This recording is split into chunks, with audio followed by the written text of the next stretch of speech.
Well, hey there, it's Catherine from CatherinePuller.com. As a stamper, I was struggling with certain things when it came to stamping, like splotchy images, having trouble with color coordination, and when ink transfers when you're trying to use a light color from the dark color that you used. Has that happened to you? Well, I turned my frustration into a mission. So the result is a line of inks that solves those problems and also has some other amazing features, and I'm going to share those with you in this video.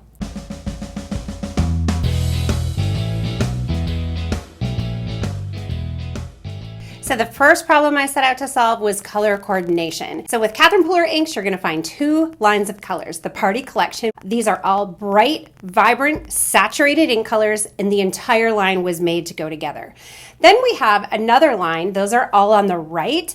That is the Spa Collection. These are colors that are muted and sophisticated. And again, all the colors in the entire line are made to coordinate together. So color coordination is super easy.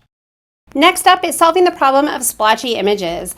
Catherine Puller inks are made on a foam ink pad, and foam transfers ink to a stamp or any other surface really beautifully. So when you get a fully inked stamp, you're going to get a fully solid stamped image. So these flowers I stamped in Be Mine, Aquatini, and Lime Ricky, and you can see what amazing solid images I got. Next up, I'm going to stamp the same exact images in some of the spot colors. So I have Rose Petals, Eucalyptus, and Skylight, which are sophisticated muted shades of the same ones that I used from the Party Collection, so you can see how they differ. I am re-inking my ink pad here. It's really super easy to do. Just run that over your ink pad, and then you can see I have a block, and I'm just spreading the ink and making sure it's all even across my pad.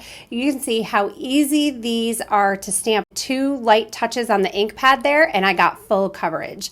So there is Skylight and Eucalyptus, and it looks pretty amazing, don't you think? I don't know about you, but I struggle inking up background stamps. So you can see, look at that. Just a few taps on the background stamp and it's completely covered. I'm just going to add my white cardstock on the top, do a little sheet of copy paper, rub it, and look, it is a perfect stamped image. It was that easy.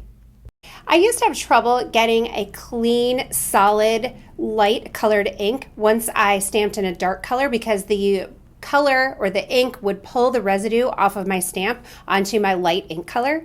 Well, this ink doesn't do that. We're super excited about it. So as long as you clean your stamp it off on scratch paper, and no residue comes off, you're good to go into a light color, and look, you get true color. So you get yellow that doesn't have any dark residue. The ever popular ink blending techniques. This ink stays wet for just a little bit, so it gives you time to ink blend. Best practices. I'm using the ink blending tool, and I'm using a slow, light pressure, and that will give you the best ink blend. Now, it looks like I'm going really fast because I have this on speed.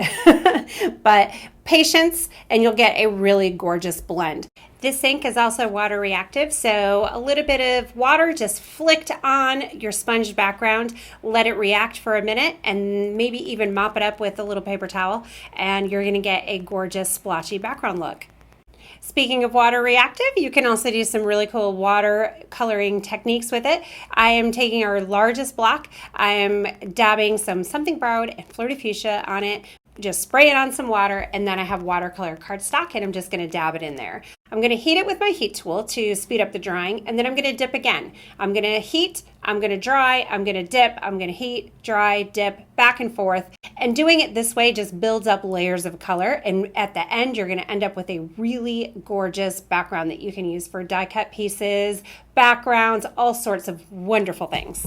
Now, because these inks stay wet for a short time, this gives a great ink blend, but it also allows you to heat emboss with them.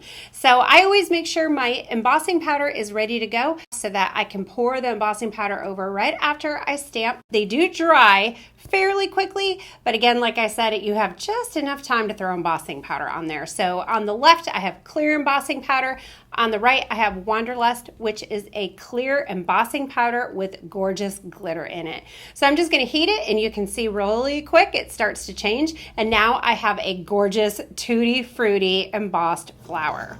So I hope you guys love these inks as much as I do. The color coordination, the easy inking, the solid images, no ink transfer, ink blending, the ability to emboss them. These inks pretty much do it all.